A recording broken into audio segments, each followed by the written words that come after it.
गोविंद जय जय गोपाल जय जय गोविंद जय जय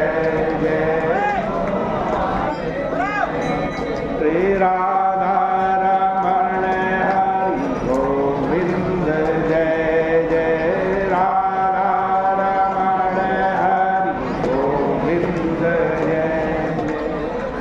तो कलयुग में तो केवल भगवान का स्मरण करो, भगवान का चिंतन करो।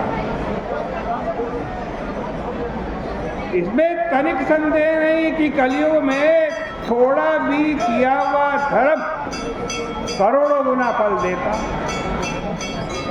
दया एवं पुण्य से रहित, दान तथा धर्म से हीन इस कलयुग में चाहे दया दान नहीं करता हो, किंतु कोई एक बार भी यदि प्रभु का नाम भक्ति पूर्वक उच्चारण कर ले,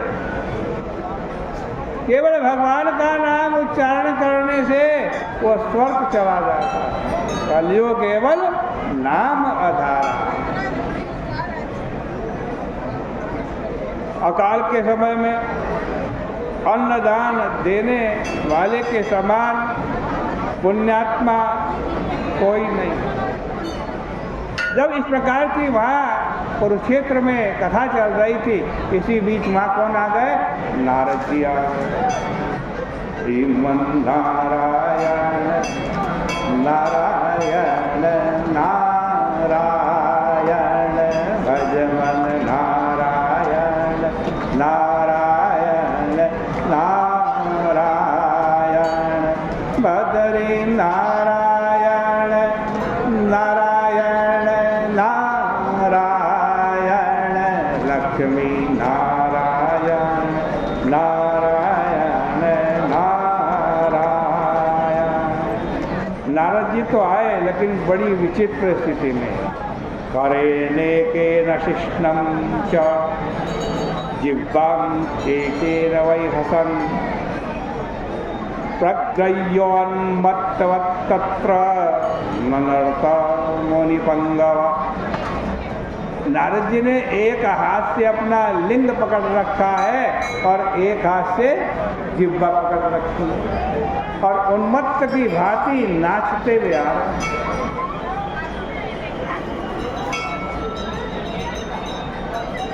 वहां बैठे सभी ऋषि मुनियों ने उनसे कहा, है नारद जी ये क्या? उत्तम बुद्धि वाले नारद जी ने नाचने के साथ साथ हंसते हंसते उन सभी लोगों से कहा, संतोष के कारण प्रसन्नता से फूले न समाकर नाचते हुए आप लोगों ने जो यहाँ कहा है कि हम लोग निस्संदेह सिद्ध हो गए हैं क्योंकि पुण्यमय कलयुग आ गया है, तो तुम्हारी बात सत्य है, इसमें संदेह नहीं कि इस युग में थोड़े से कर्म द्वारा भी बहुत कुछ सिद्ध किया जाता। इस कलयुग में केवल स्मरण मात्र से क्लेशों का नाश करने वाले क्षीर सागर साई प्रभु प्रसन्न हो जाते। किंतु हे पुत्रों, तुम लोगों को यह बतला देता हूँ कि निस्संदेह ये जो दो हमारी इंद्रियाएं हैं, एक जिह्वा और दूसरा कृष्ण लिंग, ये जो दो इंद्रियाएं हैं ये वश में हो जाए, एक जीव वश में हो जाए और एक कृष्ण वश में हो जाए,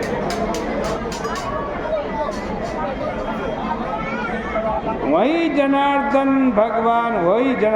भगवान के समान हो जाएगा। इसलिए कलयुग के आने के कारण आप लोगों को यार अपना ही रहना चाहिए। आज के पाखंडमय भारत को छोड़कर अपने अपने सुख के अनुसार जिन देशों में विचरिए जहाँ की मन प्रसन्न रहे।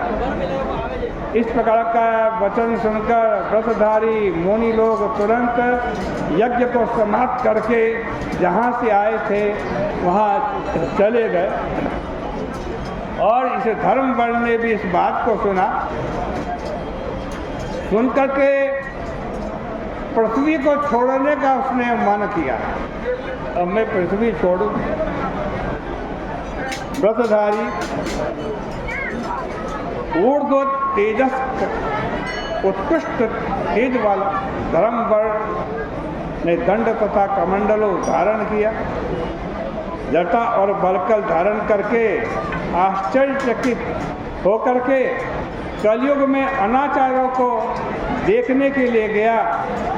वहाँ उसने भयंकर लोगों को तथा पाप करने में लगे दुष्टों को देखा। सभी ब्राह्मण पाखंडी हो गए हैं।